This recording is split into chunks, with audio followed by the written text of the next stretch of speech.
Hello everyone, আমি তোমাদের শ্রেণন্তি ma'am from আইনিকুল। তো তোমাদের অনেকের কনফিউশন আছে যে ANM, GNM, nursing, BSc nursing এগুলো প্রায় সবই তো একই মনে হচ্ছে, তাই না? তাহলে একটা কোর্স ২ বছরের, একটা কোর্স ৩ বছরের, একটা কোর্স ৪ বছরের, তাহলে পার্থক্যটা কোথায়? রাইট? তো অনেকের এটা নিয়েও কনফিউশন আছে যে কাদের ক্ষেত্রে জিএনএম করা উচিত, কাদের ক্ষেত্রে এএনএম করা উচিত আর কাদের বিএসসি নার্সিং করা উচিত। তো প্রত্যেকটার কি ডিটেইলস, কোনটার কি ফিউচার স্কোপ আছে, কোনটার জন্য কি স্কলারশিপ আছে, কিরকম সেলারি রেঞ্জ তোমরা পেতে পারো ইন ফিউচার, সমস্ত কিছু কিন্তু আজকে আমি নিয়ে চলে এসেছি এই ভিডিওতে। তো ফার্স্ট যদি তোমরা দেখো যে যেটা ANM nursing, auxiliary nursing and midwifery, just a second.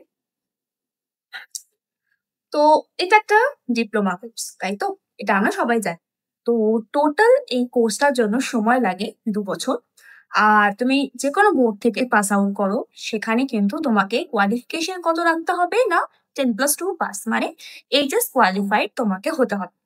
আর এএনএমটা কিন্তু শুধুমাত্র মহিলা ক্যান্ডিডেটদের জন্য। ছেলেদের ক্ষেত্রে কিন্তু এই এএনএমটা অ্যাপ্লিকেবল নয়। তারা কিন্তু এটার জন্য এপ্লাই করতে পারবে না।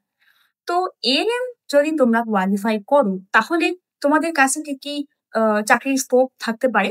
সেটা হচ্ছে তোমরা গ্রামীণ কমিউনিটি স্বাস্থ্য কেন্দ্রে কিন্তু এএনএম নার্স হিসেবে কাজ করতে পারবে। প্লাস যে মা ও শিশু স্বাস্থ্য কেন্দ্রগুলো রয়েছে, প্রাথমিক স্বাস্থ্য পরিষেবা কেন্দ্রগুলো রয়েছে, সেখানে কিন্তু তোমরা এএনএম কোয়ালিফাই করে ডাইরেক্টলি জব পেতে পারো। নেক্সট হচ্ছে জিএনএম। জিএনএমটা কিন্তু ৩ বছরের একটা কোর্স। তারপরে কিন্তু ৬ মাসের একটা ইন্টার্নশিপ তোমাদের জন্য রাখা থাকে এক্সপেরিয়েন্স এর জন্য। এখানেও কিন্তু তোমাকে 10+2 কোয়ালিফাইড হতে হবে। এই জিএনএমটাতে কিন্তু নারী এবং পুরুষ উভয় প্রার্থী কিন্তু এখানে এপ্লাই করতে পারে। তো জিএনএম কোয়ালিফাই করার পরে তোমার কাছে চাকরির স্কোপটা আর একটু বেশি হয়ে যায়। তো সেখানে তুমি হাসপাতাল, ক্লিনিক, কমিউনিটি স্বাস্থ্য কেন্দ্র, যা জায়গা রয়েছে, সেখানে কিন্তু তুমি অনেকটা বেটার স্যালারিতে জিএনএম কোয়ালিফাই করার পরে কিন্তু এপ্লাই করতে পারবে এবং তোমার হাতে কিন্তু খুব ভালো চাকরির একটা স্কোপ থাকবে। এবার আসি হচ্ছে জেমপাস ইউজি, যেটার ফর্ম খুব শিগগিরই বেরিয়ে যাবে। তো এই জেএনএমটাও আশা করছি তার সাথেই বেরিয়ে যাবে। তো এটা আন্ডার গ্রাজুয়েট কোর্স। এখানেও তোমাকে টোটালটা কিন্তু ৪ বছরের একটা নার্সিং কোর্স। তো এখানে তোমরা সেম কোয়ালিফিকেশন লাগবে। এখানে তোমাকে obviously এইচএস কোয়ালিফাইড হতে হবে এবং এখানে মেল এবং ফিমেল উভয় ক্যান্ডিডেট কিন্তু এপ্লাই করতে পারে। তো এবার এই যে বিএসসি নার্সিং বলো বা জিএনএম বলো, এই দুটো পরীক্ষা মানে এই দুটো কোর্স যদি তোমরা কোয়ালিফাই করো, তাহলে কিন্তু তোমাদের কাছে চাকরির স্কোপটাও যেরকম বেড়ে যায়, তার সাথে স্যালারির যে রেঞ্জটা রয়েছে, যত এক্সপেরিয়েন্স তোমার বাড়তে তোমার স্যালারি কিন্তু তত বাড়তে থাকে। কিন্তু এখানে এএনএম এর ক্ষেত্রে একটা প্রবলেম হচ্ছে, তোমার যা স্যালারি দিয়ে শুরু হবে, মানে তুমি যে স্যালারিতে জয়েন করবে, সমস্তটাই আমি বলবো কত কি পাওয়া যায়। তো যতদিন তুমি জব করবে, ততদিন পর্যন্ত কিন্তু তোমার সেখানে কোনো ইনক্রিমেন্ট হবে না। এক্সট্রা করে কিন্তু কোনো রাইজ হবে না। ঠিক আছে? এবার এএনএম এর ক্ষেত্রে একটা সুবিধা, যে চাকরি পাওয়াটা মানে অনেকের হয়তো কিছু একটা চাকরি পেলেই হবে, চাকরিটা পেতেই হবে কিছু একটা কাজ চালানোর মতন। তো তাদের ক্ষেত্রে এএনএমটা কিন্তু খুব ভালো একটা অপরচুনিটি। কিন্তু যাদের হাতে সময় আছে, যারা অনেকটা উঁচু পোস্টে যেতে চায়, যারা অনেকটা বেশি ইনকাম করতে চায়, তো তাদের ক্ষেত্রে অবভিয়াসলি আমি বলব যে যাতে জিএনএম এবং জেমপাস ইউজি মানে বিএসসি নার্সিং যেটা, সেটা করা হয়। এবার এই যে এএনএম রয়েছে, এখানে তোমার ডাইরেক্ট ক্লিনিক্যাল পোস্ট তোমাকে মানে তুমি পেতে পারো। কিন্তু জিএনএম বা তুমি বিএসসি নার্সিং যদি করো, তুমি কিন্তু নন ক্লিনিক্যাল জবের জন্য এপ্লাই করতে পারো। নন ক্লিনিক্যাল মানে কি? না তুমি তারপরে মাস্টার্স করতে পারবে। তারপরে তুমি কিন্তু অ্যাজ আ টিচার তুমি কিন্তু এপ্লাই দিতে পারবে ফর টিচার। পড়ানোর জন্য যে নার্সিং কলেজগুলো আছে, তুমি যেরকম পড়েছো, তুমিও সেরকম স্টুডেন্টদেরকে পড়ানোর জন্য কিন্তু তখন এপ্লাই করতে পারবে। তো বিএসসি নার্সিং করার পরে তুমি নার্সিং প্যারামেডিক্যাল কোর্সে ভর্তি হতে পারবে। বাট এই জেমপাস পরীক্ষাটা দিয়ে অ্যাকচুয়ালি তোমার কাছে প্রচুর স্কোপ খুলে যায়। ঠিক আছে? কি কি স্কোপ খুলেছে সেটা যদি জানতে হয় তাহলে কিন্তু ইন ডিটেইল একটা ভিডিও আমাদের আইন ব্যুরোর ইউটিউব চ্যানেলে আপলোড করা আছে। সমস্ত ইনফরমেশন কিন্তু তোমরা পেয়ে যাবে সিলেবাস থেকে শুরু করে যা কবে পরীক্ষা হতে পারে, কিরকম কোয়েশ্চেন প্যাটার্ন, কি কি স্কোপ তোমার কাছে খুলে যাবে, সমস্ত কিছু ইনফরমেশন কিন্তু পেয়ে যাবে। তো এখানে একটা কম্প্যারিজন দেওয়া আছে যে এটা ২ বছর এএনএমটা ২ বছর, জিএনএমটা ৩ বছর, জেড+, ইঞ্জিটা ৪ বছরের একটা কোর্স। সবকটার কোয়ালিফিকেশন মানে যোগ্যতা তোমার কাছে এলিজিবিলিটি থাকতে হবে হচ্ছে 9+2 তোমাকে কোয়ালিফাইড হতে হবে। তবে এএনএমটা শুধুমাত্র মহিলাদের জন্য। জিএনএম এবং জেড+ দুটো কিন্তু male female both candidate apply করতে পারবে। তো আমি যা যা বললাম সমস্ত কিছু এই ৪ দিন মধ্যে সামারাইজ করে দেওয়া আছে। তোমরা একবার পজ করে চোখ দেখতে পারো।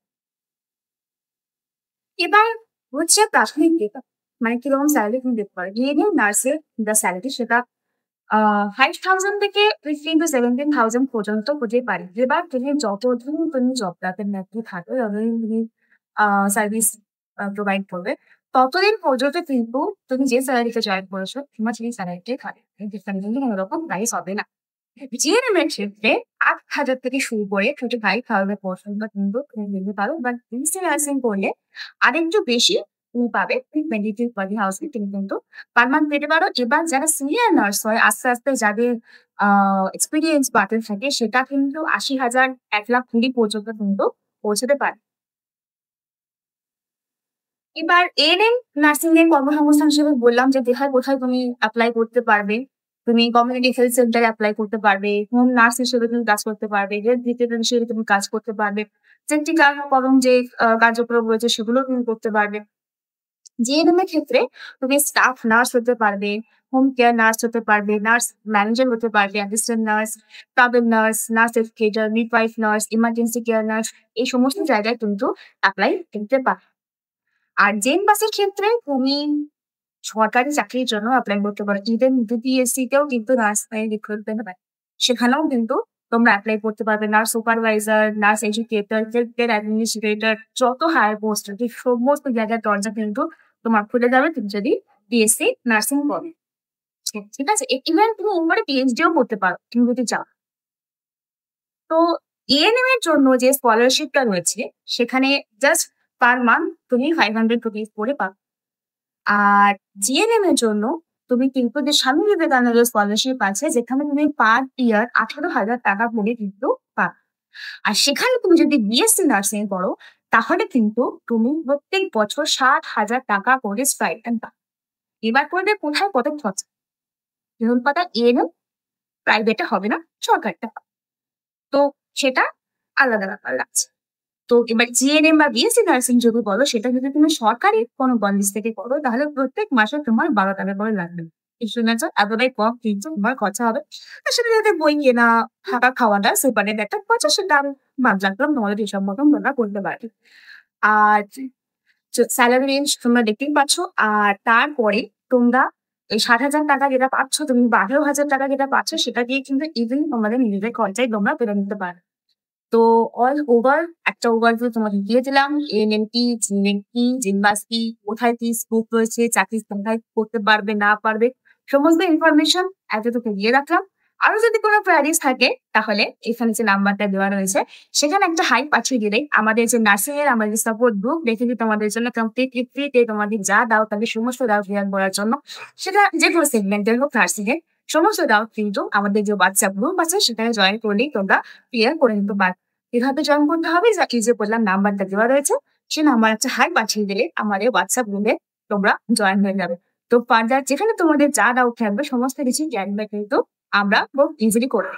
তো আজকের জন্য এইটুকুই, দেখা হচ্ছে নেক্সট ভিডিও। ও আর একটা কথা, খুব তাড়াতাড়ি নার্সিং স্টুডেন্টদের জন্য খুব ভালো কিছু একটা আমরা আনতে চলেছি। তো স্টে টিউনড।